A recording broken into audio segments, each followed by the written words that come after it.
This is an overview of replacing the maintenance kit on the Hewlett-Packard M725 black and white multifunction device.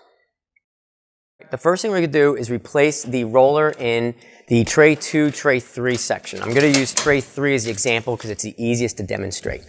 You're going to get a roller in the maintenance kit. It's going to be this one right here. There is a blue latch here that's basically holding this roller in place. You're going to want to pull this down until it's straight down. You hear it click, it'll stay in place. This roller then is spring loaded. You're going to pull it towards the front of the machine and then drop it down at an angle, and this roller will come out. The new roller, the replacement roller, will go back in place. It's going to go in the shaft. It's spring loaded.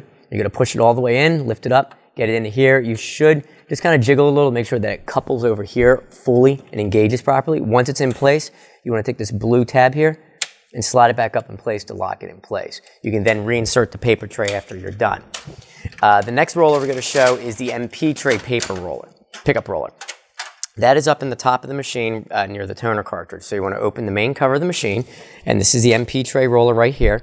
To get this roller out, there's two little black pieces here and one here. They're kind of hard to see, but they need to be flared out.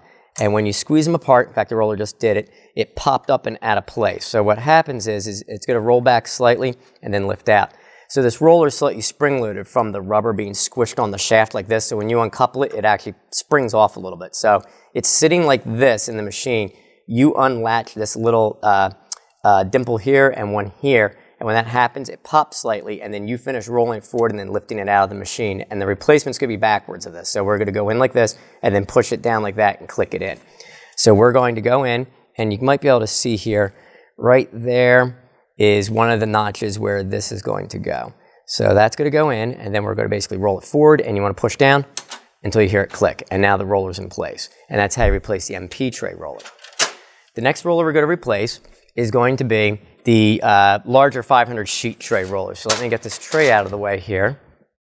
To replace the rollers in the 500 sheet trays, there's 3 rollers here. This is the pickup, and these both are feed step rollers. The top roller, you pinch and pull it out, and I'll show you this a little closer. So the way this works is there's a pinch right here. It sits on the shaft like this, and then you're going to pinch it and then pull it off the shaft. And the reverse will be inserting it onto the shaft. So the new roller is going to go back on. And you want to make sure it lines up because it is, on the end it is cut so it matches a cotter pin that allows it to drive properly. And the same thing, the bottom one's going to come off the same way. You're going to pinch it.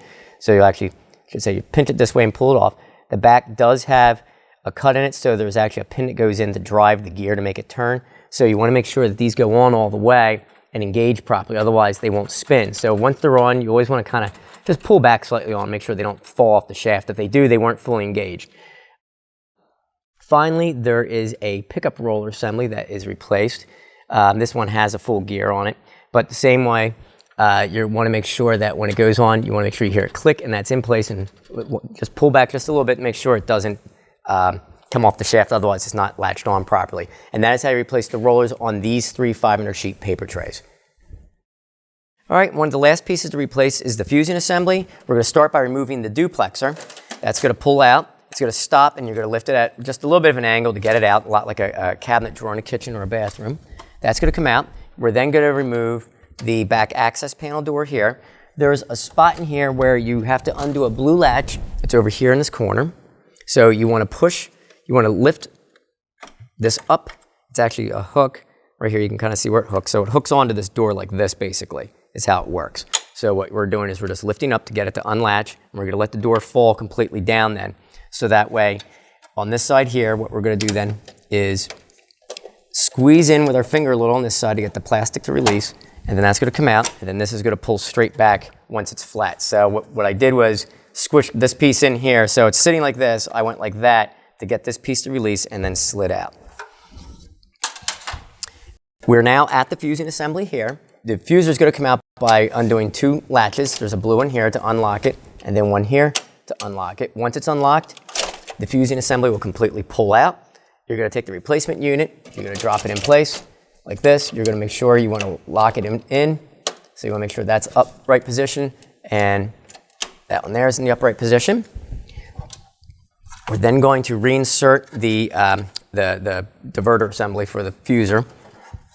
So you want to start with the right, you just want to kind of slide the whole thing in. That piece there slid into place, so it flexed, went into place here. You can kind of see it pop into place there. And you want to make sure that this piece is on the silver post notch here. And then before closing this, we want to make sure that this reattaches properly. So you basically just want to lift this up and make sure that it's up while the door closes.